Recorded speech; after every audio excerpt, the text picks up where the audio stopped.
Hello दोस्तों, welcome. इस video में क्लास 9th विज्ञान के चैप्टर नंबर 8 गति यानी मोशन, इसके मैं आपको न्यूमेरिकल्स कराऊंगा। ये हिंदी में वीडियो होगा तो इसके न्यूमेरिकल्स हिंदी में ही आपको लिखे हुए मिलेंगे। मैंने जो न्यूमेरिकल्स लिए हैं, मैंने प्रयास किया कि मैं पूरा जो चैप्टर है उसके न्यूमेरिकल्स को कवर करूं। तो अगर आप ये न्यूमेरिकल्स अच्छे से देखते हैं तो पूरा चैप्टर का न्यूमेरिकल का बेस आपका स्ट्रांग हो जाएगा। और कुछ क्वेश्चंस इसमें ऐसे भी हैं जो प्रीवियस एग्जाम में पूछे गए हैं, तो आपको बहुत मदद मिलेगी। तो शुरू करते हैं। और पहला क्वेश्चन आपके सामने ये है। एक एथलीट 40 सेकंड में 200 मीटर व्यास का एक वृत्ताकार मार्ग जो है उसका पूरा एक चक्कर लगाता है, तो 2 मिनट 20 सेकंड में के अंत में दूरी और विस्थापन क्या होगा? तो देखो, एक ये वृत्ताकार मार्ग है। वृत्ताकार मार्ग जो है इसका व्यास, देखो व्यास ऐसे होता है, ये अगर ए है, ये बी है, तो इसको हम व्यास कहते हैं। ये ओ केंद्र हो गया है। तो यहां पर दिया है कि जो व्यास है वो 200 मीटर है। तो अगर व्यास 200 मीटर है तो इसकी त्रिज्या क्या होगी? ये 100 मीटर होगी। तो जहां पे त्रिज्या की आवश्यकता पड़ेगी वो हम 100 रखेंगे। ठीक है, 100 कैसे? व्यास का आधा त्रिज्या होती है। व्यास यहां से यहां तक पूरा होता है, त्रिज्या यहां से यहां तक होती है। क्वेश्चन में क्या है कि 40 सेकंड में एक चक्कर पूरा लगता है, 1 राउंड कंप्लीट लगता है। लेकिन हमारे पास जो समय है वो क्या है? वो है 2 मिनट 20 सेकंड। 2 मिनट 20 सेकंड की अगर हम बात करें तो क्या होता है? आप जानते हैं कि 1 मिनट में 60 सेकंड होते हैं, उसमें 2 का गुणा करके 20 और प्लस कर देंगे, तो जो टोटल टाइम है वो है 140 सेकंड। आपको बात समझ आ गई? 140 सेकंड को हम लिखेंगे 40 second plus 40 second plus 40 second plus 20 second. ऐसा मैंने क्यों किया? वो इसीलिए जिससे कि हमें पता चल जाए कि कितने चक्कर मारे उसने। तो देखो, ये एक राउंड है, ये दूसरा राउंड है, ये तीसरा राउंड है। तो एक राउंड ये हो गया, एक 1 आवर लिखना, एक, चलो मैं लिख देता हूं, एक चक्कर।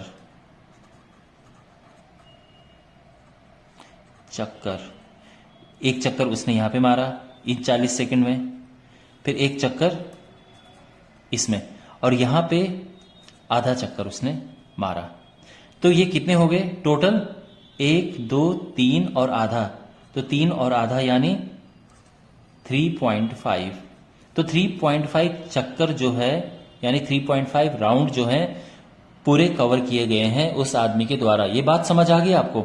देखो, 40 सेकंड में एक चक्कर लगा, तो 40 सेकंड 40 सेकंड 40 सेकंड में एक चक्कर लगा, यहां से चलना शुरू किया, 40 में ये पूरा, फिर अगले 40 में ये, और फिर अगले 40 में ये, और जो अगला जो 20 है उसमें इसका आधा चक्कर, यानी यहां से यहां पे लगा। तो शुरू तो उसने यहां से किया, लेकिन इससे मैं अब यहां पे वो, इतना समझ आ गया? 3.5 चक्कर लगे। तो अब देखो कितनी दूरी तय की गई है। तो एक चक्कर में तय की गई दूरी क्या होगी? एक चक्कर में तय की गई दूरी, तो देखो ये होता है 2 πr, है ना? ये तो फॉर्मूला है। पाई है 22/7 और आर जो है वो रेडियस होता है, तो ये हो जाएगा 2200, 22 दूने 44, 4400 बटे 7 मीटर। इतना आपको समझ आ गया? तो ये है एक चक्कर द्वारा, एक चक्कर में चली गई दूरी। लेकिन कुल कितने चक्कर मारे? 3.5 चक्कर मारे। तो जो कुल दूरी है 3.5 का गुणा कर देंगे उसमें, ठीक है ना? तो ये कैसे होगा हिसाब? ये पॉइंट हटेगा, यहां से एक 0 हट जाएगा, 7 × 5 = 35, और ये मल्टीप्लाई करेंगे तो ये आ जाएगा 2200। तो 2200 मीटर जो है कुल तय की गई दूरी है। आपको ये बात समझ आ गई? अब हमें बताना है विस्थापन। देखो माय डियर, विस्थापन होता है प्रारंभिक अवस्था और अंतिम अवस्था के बीच की न्यूनतम दूरी को विस्थापन कहते हैं। यह बात ध्यान रखना। प्रारंभिक अवस्था ये है और अंतिम अवस्था ये है, इनके बीच की दूरी क्या है? तो आप जानते हैं विस्थापन जो है वो ए बी हो जाएगा, यानी इसका जो व्यास है, और व्यास तो आपको पता है 200 मीटर दिया है, क्वेश्चन में ही दिया था, तो ये हमारा आंसर आ गया है। तो ये है उसका व्यास और ये है कुल तय की गई दूरी। ओके, मैं उम्मीद करता हूं कि आपको समझ आया होगा। अब अगला क्वेश्चन देखते हैं। दूसरा क्वेश्चन है, अमित एक 300 मीटर लंबी सड़क के एक छोर ए से बी की ओर दौड़ते हुए 2 मिनट 50 सेकंड में दूरी तय करता है। फिर पलटकर वापस सी तक 100 मीटर की दूरी 1 मिनट में तय करता है। अमित की औसत चाल और वेग ज्ञात कीजिए ए से बी तक और ए से सी तक। देखो, ये ए है और ये बी है और ये जो पूरी लंबी सड़क है ये 300 मीटर है। तो यहां से और यहां तक पूरी 300 मीटर हो गई है। ठीक है, यहां तक। उसके बाद वो वापस आया दौड़ के और यहां तक गया, ये सी है और ये 100 मीटर है।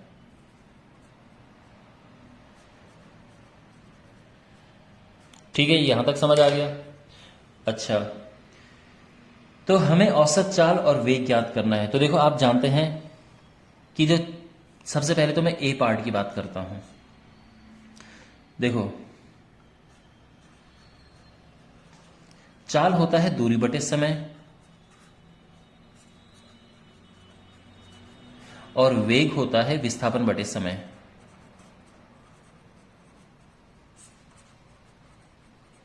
तो अगर हमें दूरी और विस्थापन पता चल गया तो हमें आ जाएगा, समय तो दिया ही है, इसका आंसर आ जाएगा।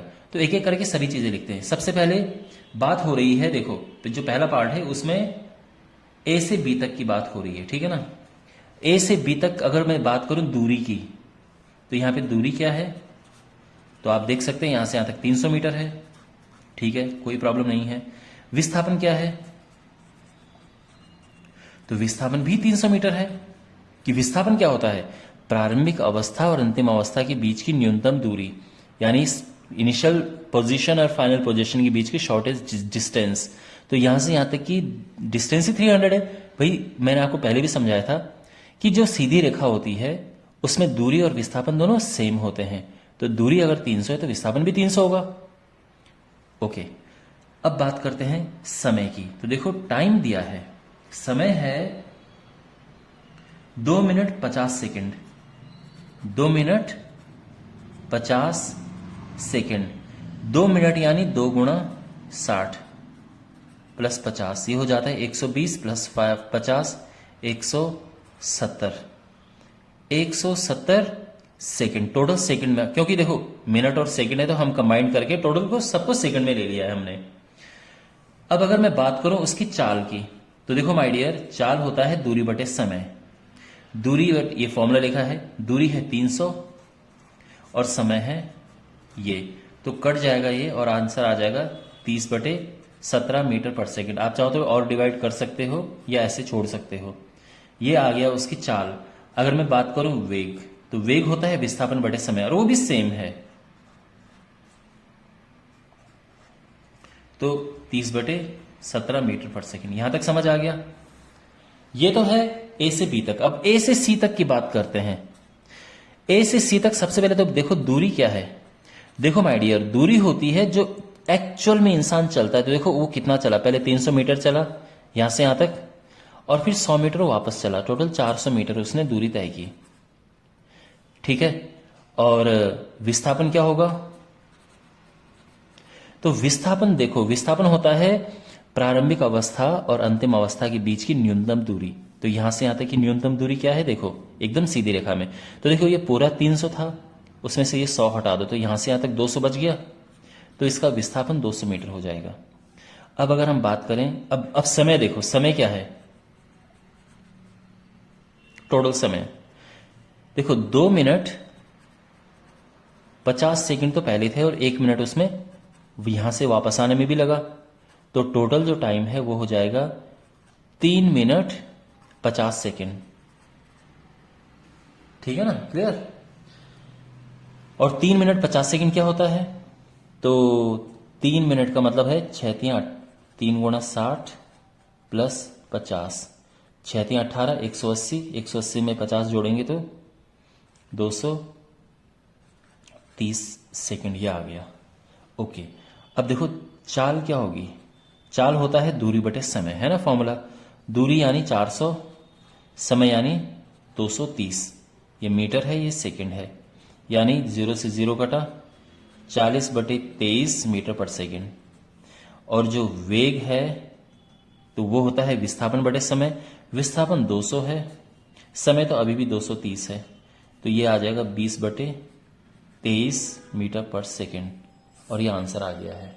ठीक है, तो मैं उम्मीद करता हूं माय डियर आपको समझ आया होगा। बढ़ते हैं अगले प्रश्न की ओर। ये जो प्रश्न है ये इस पूरे वीडियो का सबसे ज्यादा इंपॉर्टेंट क्वेश्चन है, और बहुत बार ये पूछा जा चुका है इस तरह का प्रश्न। तो मैं आपको क्वेश्चन यहाँ पे लिख के बताता हूँ। देखो, क्वेश्चन ये है कि ये घर है रवि का, और ये उसका स्कूल है। तो जब घर से वो स्कूल जा रहा है, जाते हुए जो उसकी स्पीड है वो है 20 किलोमीटर्स पर आवर। घर वापस आते हुए क्योंकि ट्रैफिक कम था तो उसकी स्पीड 40 किलोमीटर्स पर आवर हो गई है, और हमें उसकी औसत चाल बतानी है।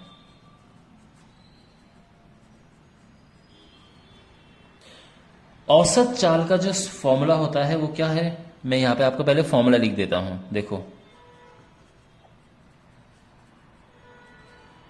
औसत चाल होता है कुल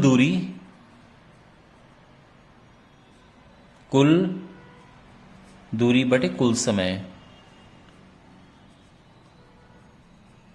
तो आपको अगर कुल दूरी मिल गई, कुल समय मिल गया, तो आप औसत चाल निकाल सकते हैं। लेकिन आपके मन में प्रश्न होगा कि सर, ना तो हमारे पास दूरी है और ना हमारे पास समय है, तो हम कैसे निकालेंगे?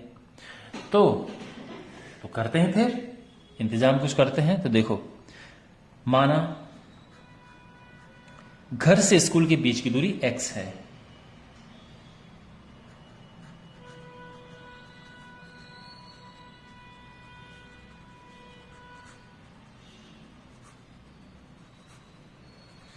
ठीक है।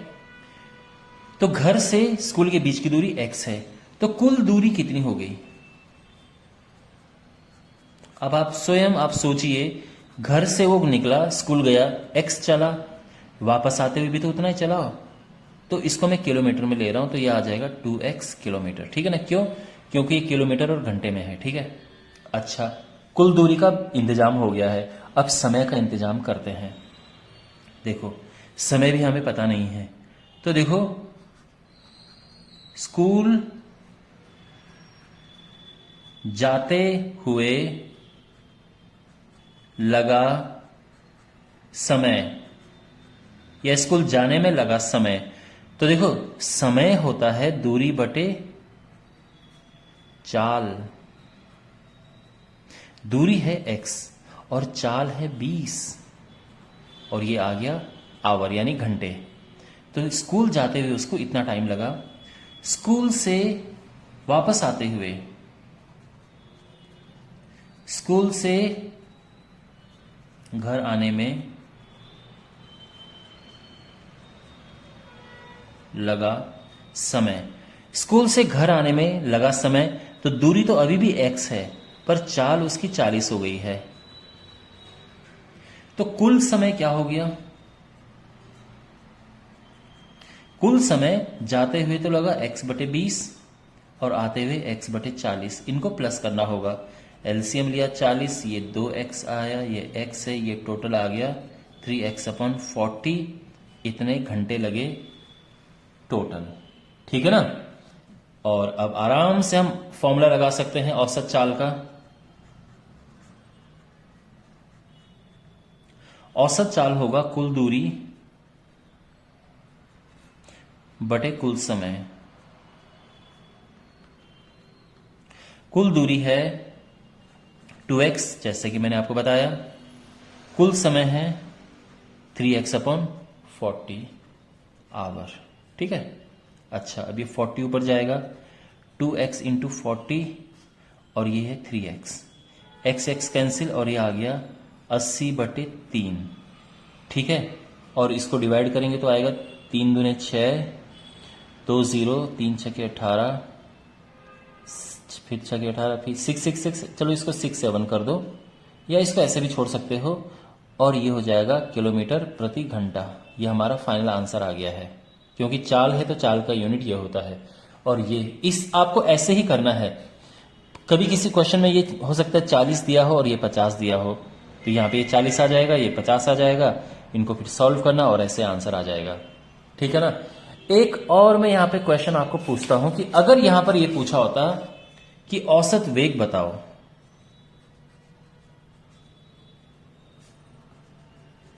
औसत चाल की जगह अगर हो सके तो अगर औसत वेग पूछते तो उसमें आपका होता कुल विस्थापन बटे कुल समय। अब कुल जो विस्थापन है वो क्या है भाई, वो यहां से निकला और स्कूल गया, स्कूल से वापस यहीं पे आ गया, तो उसकी प्रारंभिक अवस्था भी यही थी, अंतिम अवस्था भी यही है, तो पूरा विस्थापन तो जीरो हो गया। तो जीरो बटे समय उसका कुछ भी हो, आंसर तो जीरो ही आएगा।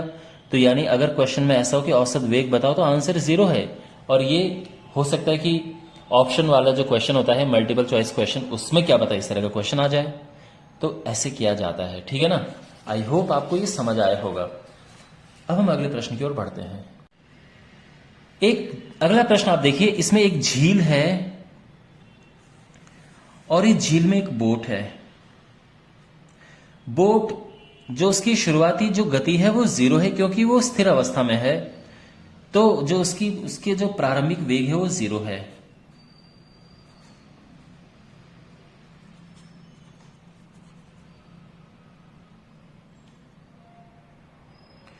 प्रारंभिक वेग जिसको कि हम u लिखते हैं वो जीरो है। ठीक है, वैसे आपको ये पूरा लिखने की आवश्यकता नहीं है, बट थोड़ा सा मैं आपको पता चल जाए कि u को प्रारंभिक वेग कहते हैं।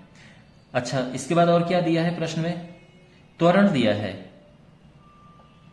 तो जो त्वरण है यानी एक्सेलरेशन, ये है 3 मीटर पर सेकेंड स्क्वायर।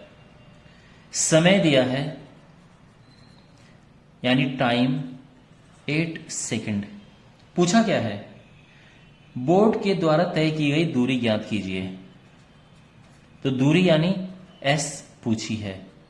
तो ये मैंने आपकी सुविधा के लिए लिखा है, लेकिन जो यहां पर जो चीजें हैं आपको बस इतना ही लिखना है। ठीक है ना, ये चीजें ही लिखनी होती है। तो अब कैसे करें, तो देखो माय डियर, गति के क्या समीकरण कौन कौन से हैं। तो गति के जो समीकरण होते हैं, एक पहला वाला है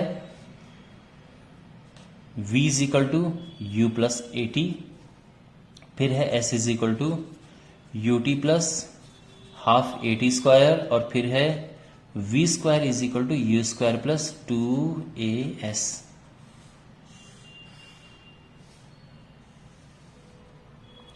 ये जो तीनों समीकरण हैं ये काम आते हैं जब त्वरण दिया हो, एक्सेलरेशन दिया हो। तो अब देखो क्या हमें चाहिए और क्या, तो देखो u a t s किस में है, ये किस समीकरण में है। तो आप कहोगे कि सर ये तो इसमें है चारों की चारों, तो ठीक है इसमें है तो हम ये वाला लगा देंगे। तो ये हो जाएगा,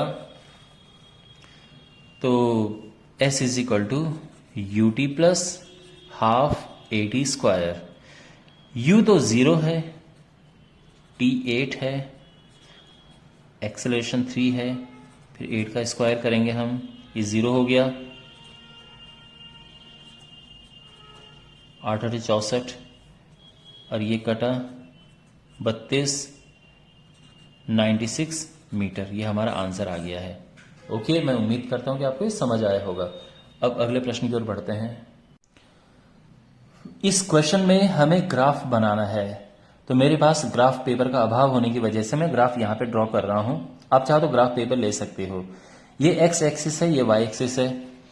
यहां पर एक्स एक्सिस में समय 2 सेकंड, 4 सेकंड, 6, 8, 10, 12, 14 इस तरह से है, और वाई एक्सिस में उनकी चाल दी है किलोमीटर पर आवर में 10 किलोमीटर, 20, 30, 40, 50, 60, 70 इस तरह से। ओके, अब क्वेश्चन क्या है, एक कार जो 52 किलोमीटर प्रति घंटा की रफ्तार से चल रही है, इसके चाल से चल रही है, उसको उसका ड्राइवर ब्रेक लगाता है और 5 सेकंड में उसको रोक देता है। अगर हमें ग्राफ में इसको ड्रॉ करना हो तो ग्राफ में कैसे ड्रॉ करेंगे। पहले तो देखो उसकी चाल कितनी है।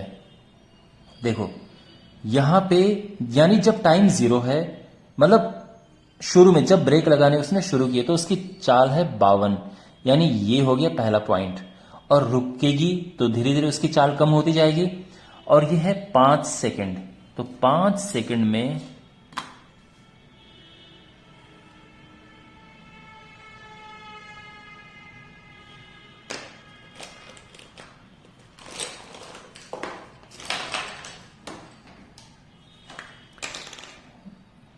5 सेकंड्स में मैं थोड़ा सा कलरफुल बना रहा हूं इसे ताकि आपको समझने में आसानी रहे। ये हो गया, ये उस गाड़ी की चाल है। यानी यहां पर ड्राइवर ने ब्रेक मारने शुरू किया, उसकी चाल धीरे धीरे कम हुई और 5 सेकंड में पूरा रुक गया वो। तो ये 5 सेकंड, ठीक है। 2 4 6 सेकंड, तो 6 4 और 6 के बीच में 5 हो गया। दूसरी कार का जो ड्राइवर है उसकी 30 की रफ्तार है, चाल 30 किलोमीटर प्रति घंटे की है, लेकिन वो 10 सेकंड में उसको रोकता है। तो जो दूसरी कार है वो रुकती है 10 सेकंड में। तो 30 अभी है और रुकती है ये, तो यानी ये हो गया है। अंडरस्टैंड?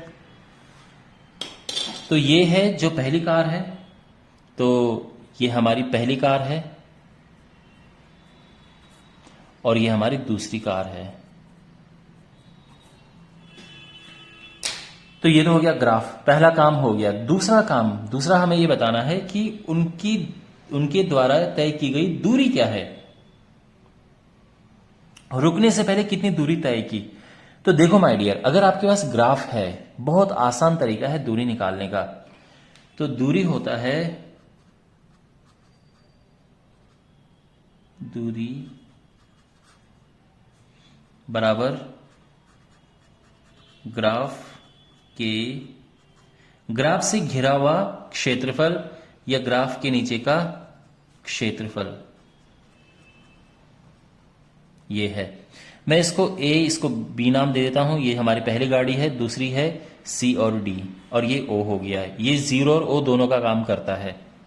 तो अगर मैं पहली कार की बात करूं, पहली कार द्वारा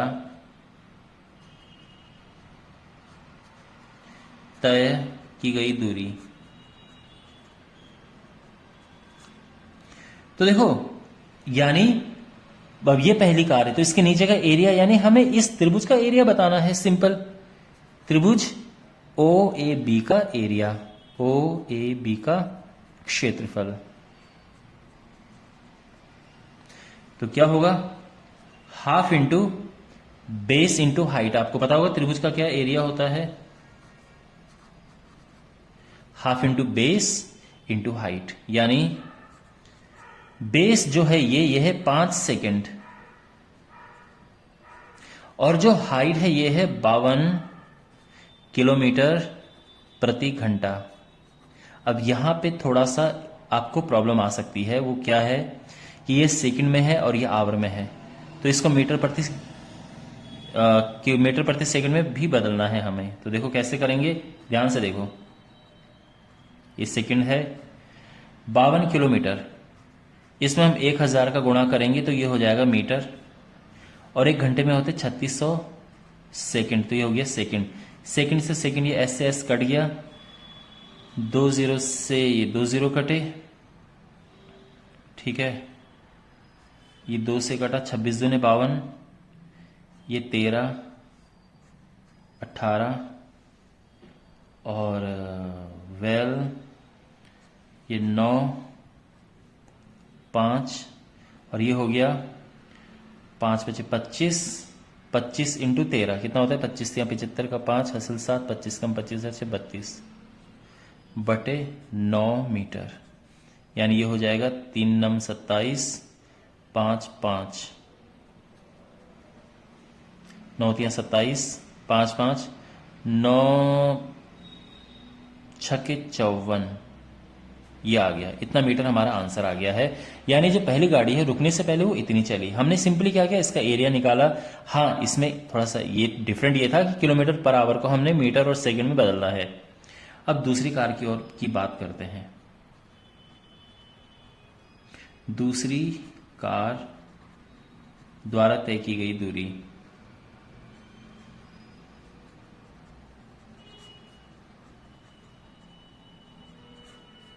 तो वो हो जाएगा, दूसरी कार ये है तो इसका एरिया हो जाएगा त्रिभुज COD का क्षेत्रफल, ठीक है ना। तो वो आप जानते हैं। फिर से हम क्या करेंगे, half into base into height, ये त्रिभुज का एरिया होता है, आप जानते हैं।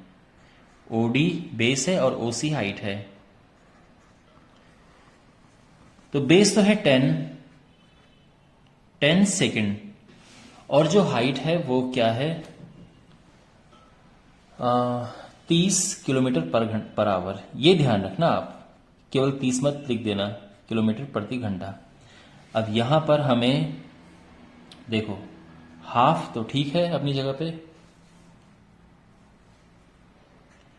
ये है 10 सेकेंड, 30 किलोमीटर प्रति घंटा, तो यानी किलोमीटर, अब वही करेंगे हम, 1000 हो गया तो ये मीटर हो जाएगा, अपॉन में करेंगे 3600 सेकेंड, ठीक है ना। एक घंटे में 3600 सेकेंड होते हैं।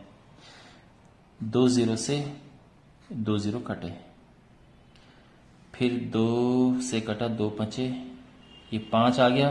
ये जो S लिखा है, S से S भी कट गया, ठीक है, सेकेंड से, केवल मीटर बचेगा। और यहाँ ये है 3, तो 12 3 36, 10 3 30, उसके बाद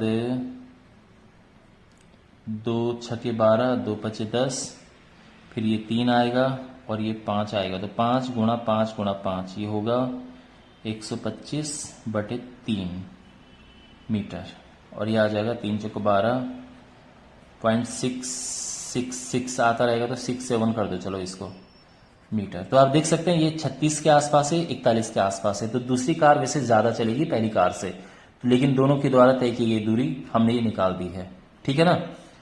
अब हमारे पास क्वेश्चन नंबर 6 है। एक गेंद को 20 मीटर की ऊंचाई से छोड़ा जाता है, तो ये 20 मीटर की ऊंचाई से हमने एक बॉल को ड्रॉप किया, तो जो इसकी हाइट है वो 20 मीटर है। तो जो यहाँ पे ऊंचाई लिखी है वो एक किस्म से दूरी का काम करती है, तो S हो गया 20 मीटर, ठीक है। इसके बाद जो इसका त्वरण है वो लिखा है कि जो उसका जो वेग है वो 10 मीटर प्रति सेकंड स्क्वायर की रफ्तार से बढ़ता है, ये त्वरण है, ठीक है। और देखो यूनिट त्वरण का होता है ये, यानी एक्सेलरेशन ये है, तो उसका जो वेलोसिटी है इस स्पीड से बढ़ रहा है। अच्छा, तो हमें पूछा है कि जमीन से कितनी वेग से टकराएगी। तो देखो जमीन पे टकराने यानी उसकी फाइनल वेलोसिटी, अंतिम वेग पूछा है, और ये भी पूछा है कि कितने समय के बाद, तो टाइम भी पूछा है। और एक और चीज दी है वो है प्रारंभिक वेग, यानी u गिवन है। क्यों, जब किसी चीज को ड्रॉप किया जाता है, छोड़ा जाता है, तो उसका प्रारंभिक वेग 0 होता है, ठीक है। आपने ऐसे बिल्कुल छोड़ा, उससे फेंका नहीं, छोड़ा बस ऐसे, तो प्रारंभिक वेग 0 हो गया। हमारे पास ये सारी जानकारियां दी हैं और इसके आधार पर हमें v निकालना है और t निकालना है। तो देखो किस फॉर्मूले में हमारे पास ये होता है। तो अगर हम, अब मैंने आपको उस समय बताई थी गति की जो समीकरण है, ये 3 समीकरण है। अब आप देखो किसकी सहायता से हम करें। हमारे पास t और v नहीं है, ये तीनों हैं। तो अगर हम ये तीसरा वाला प्रयोग करें तो इससे हमें v निकल जाएगा, क्योंकि इसमें t नहीं है, बाकी चीजें हैं। तो हम यहां पर लिखेंगे v स्क्वायर बराबर u square plus 2as। u तो 0 है, तो 0 का स्क्वायर करेंगे 0 आएगा। a अपना 10 है और s जो है वो 20 है, 20 मीटर। तो मल्टीप्लाई करेंगे 400 मीटर आ जाएगा, मीटर 400 आ जाएगा, ठीक है ना, यूनिट बाद में लिखते हैं। और v है 20 मीटर पर सेकेंड। 400 का जो स्क्वायर रूट है वो 20 होता है, और ये आपका फाइनल वेलोसिटी, यानी इतने वेग से जो बॉल है जमीन पर टकराएगी। और टाइम पूछा है, तो आप जानते हैं कि v is equal to U plus 80 होता है, तो ये v 20 है, u तो 0 है ना, a 10 है, t पूछा है, तो 20 is equal to 10t, 10t is 20, और t आ गया 20/10 यानी 2 सेकेंड। तो आंसर ये 2 सेकेंड, ठीक है, सिंपल।